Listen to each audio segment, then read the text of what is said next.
Are you looking for an athletic scholarship? You're in the right place. This is the Recruit Me Athletic Scholarship Podcast, the longest-running podcast on recruiting and athletic scholarships. We're here to help your family navigate the recruiting road all the way to an athletic scholarship. He's a recruiting expert and a dad of 2 college athletes. He has a wealth of experience to share. Here's Recruit Me CEO, Brent Hanks. Welcome to a late episode 518 of the Athletic Scholarship Podcast. Technical difficulties prohibited me from getting a recorded episode out yesterday, so I went back into the Athletic Scholarship Podcast archives and grabbed an episode from July 5th, 2022. As it turns out, I like this episode better than the one that I had recorded. Episode 309 was called Recruiting is Like Selling Cars and Like Baseball. So listen in to get some great recruiting tips. Welcome to episode 309 of the Athletic Scholarship Podcast. This episode is called Recruiting is Like Selling Cars and Playing Baseball. Let's see how these interrelate and also relate to recruiting. I hope you had a good 4th of July. Whether you were at the lake, the golf course, in a backyard barbecue, or a field or a court, I hope you realize how blessed we are to have all these different options. Speaking of blessed, I wanted to wish my mother and my father a happy birthday. My mother's birthday is today, July 5th, and my dad's is coming up on July 10th. Happy birthday to the 2 people that got me started in this wonderful world of sports. As I became a manager at our family's Chevrolet dealership, one of the training exercises I implemented was a Friday morning meeting called Friday 29. I named it Friday 29 because it was on Friday morning and it lasted for 29 minutes. The goal of the Friday 29 meetings were to have a set time for training our sales staff on a consistent and uninterrupted basis. The meeting might be led by me or another manager, or we might have a guest speaker, we might have a video, or it might be led by one of the salespeople.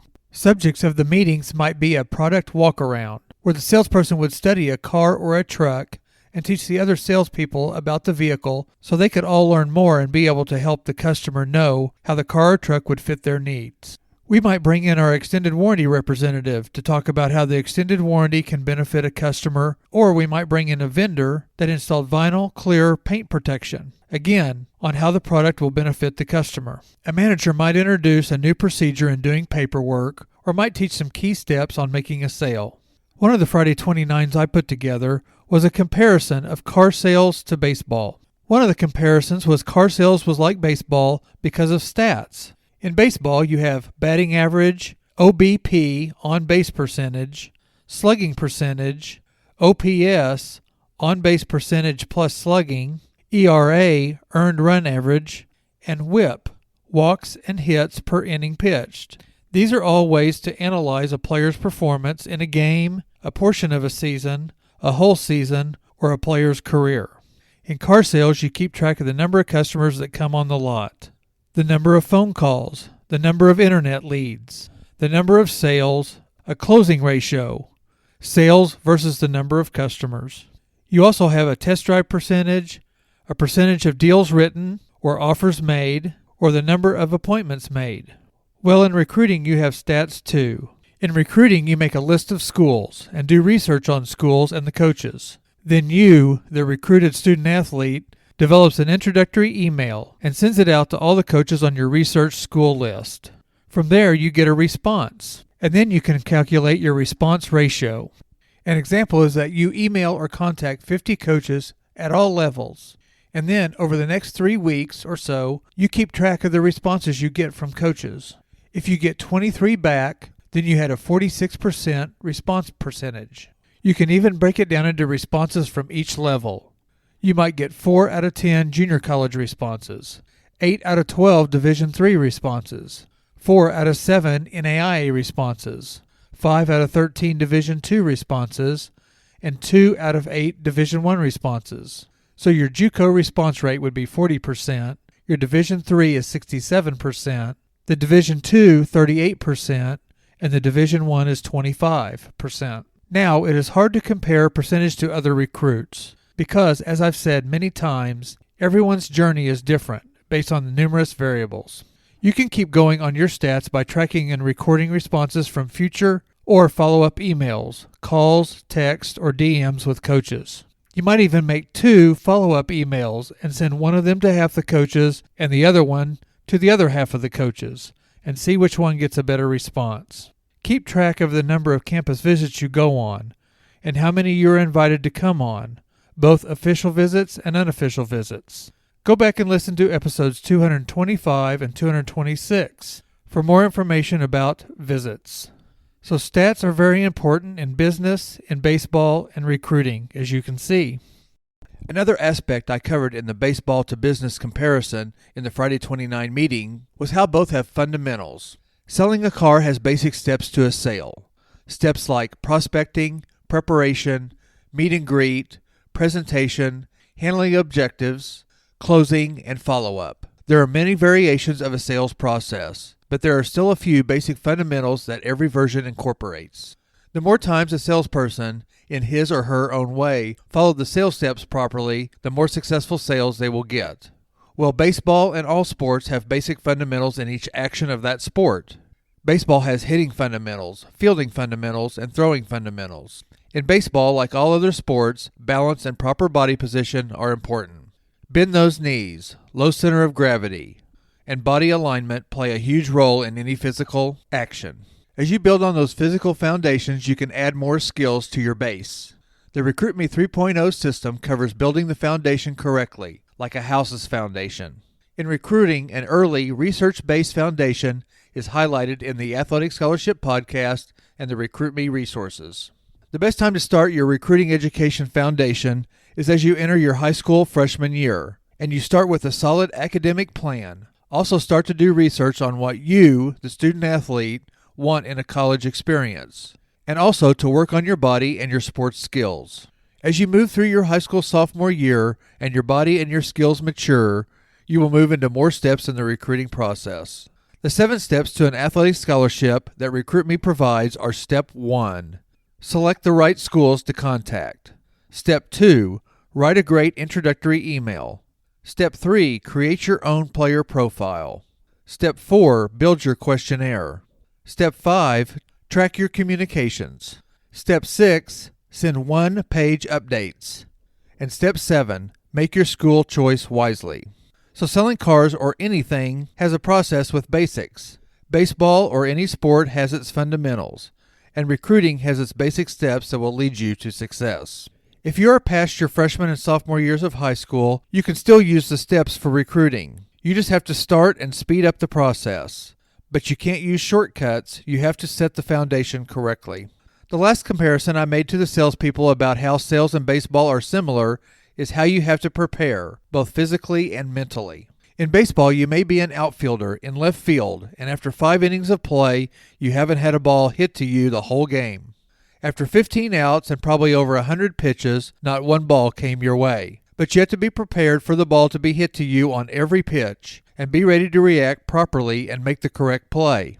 In left field, a ball can be hit in the air in front of you, or over you, right to you, or to the left or the right of you. It can be hit on the ground all the same ways. The ball could be hit softly or hard, high in the air or a line drive. The wind could affect the ball, or the sun could be a factor. The grass or the turf could be wet. The fence could be close to the foul line.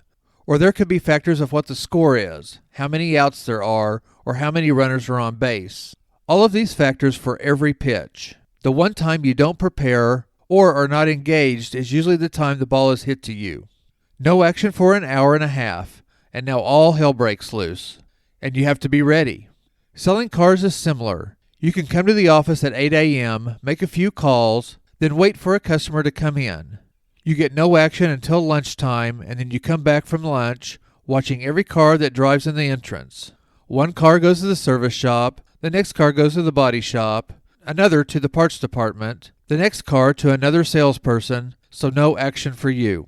Then a car stops and a family gets out to look at a Tahoe. The proverbial ball has been hit to you. After hours of waiting, are you ready? Is your appearance on point? How will you greet the customer? Are you knowledgeable about the Tahoe? Are you ready to react to the customer's questions and solve their concerns and needs? Like baseball, on the car lot, you have to be ready to react in a fundamental way to the customer and their needs, and do it in a natural and caring way. So how does recruiting relate to these examples of being prepared? Again, doing your research and your homework will prepare you for action in recruiting. You may send out introductory emails as the first contact to coaches, and then you may or may not get immediate responses. But when you do get a response, or a number of responses, in a day or in a week, will you be ready to react? Will you have a response ready to acknowledge and respond back to the coach or the coaches? Do you have questions prepared for the coaches about the school and the program? Do you have answers prepared for questions coaches will ask you? What is your next move after you get contacted by a college coach?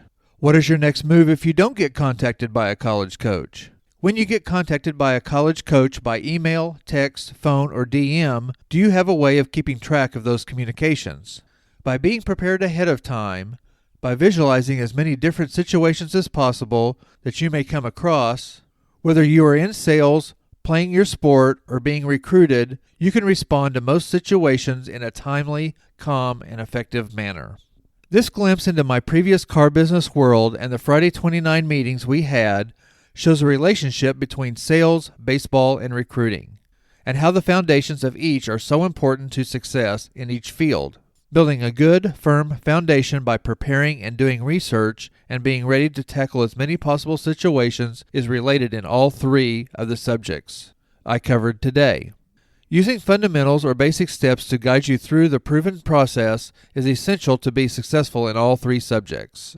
Being physically and mentally prepared to adjust to changing environments as action begins. This podcast, the Athletic Scholarship Podcast, is one of many free and inexpensive resources that RecruitMe provides. All the resources can be found at recruit-me.com. The free Recruiting Power Pack is a great way to start your recruiting education process. The Athletic Scholarship Podcast is a free resource with over 300 podcasts that give you in-depth tidbits, interviews, and details and advice on recruiting.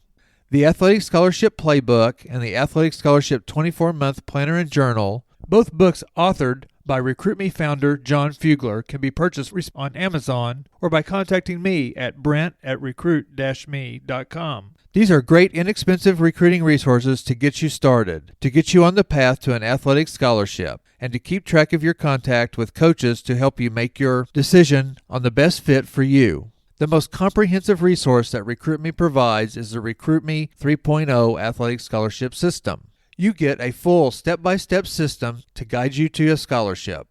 This DIY system is anchored in the philosophy that college coaches want to hear straight from you, the student-athlete. And the RecruitMe 3.0 system, with a 200-plus page manual and workbook, walks you through the process. This system saves you time, saves you a lot of money, and saves you some stress and anxiety that can come in the recruiting journey.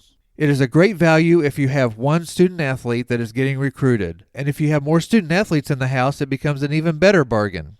The RecruitMe 3.0 system is good for both boys and girls sports, any sports that you want to play in college, and is best as the student-athlete starts into high school, but is effective at any stage of high school or even in junior college. Go to recruit-me.com or click on the links below to check out any or all of the RecruitMe resources. Please rate the Athletic Scholarship Podcast as a 5-star or a top rating in your favorite podcast app. And share the Athletic Scholarship Podcast with anyone, student-athlete, parent, or high school or club coach that would benefit. Hit the plus sign or the follow banner to get a new episode every Tuesday. If you have a comment or a question, please leave a review or contact me at brent@recruit-me.com. Here is a recent review of the Athletic Scholarship Podcast. Quote, Brent's podcast is such an amazing resource to parents and athletes as they navigate the recruiting process. I wish I had a resource like this whenever I was going through it all. Keep up the great work, Brent. Unquote. That is from Paige Tons, a former Division I softball player at Northwestern University and the owner of PaigeTons.com, a girl athlete mindset mentor. Thanks, Paige, for the review. Join me next week for another 15 minutes that will change your athletic scholarship future.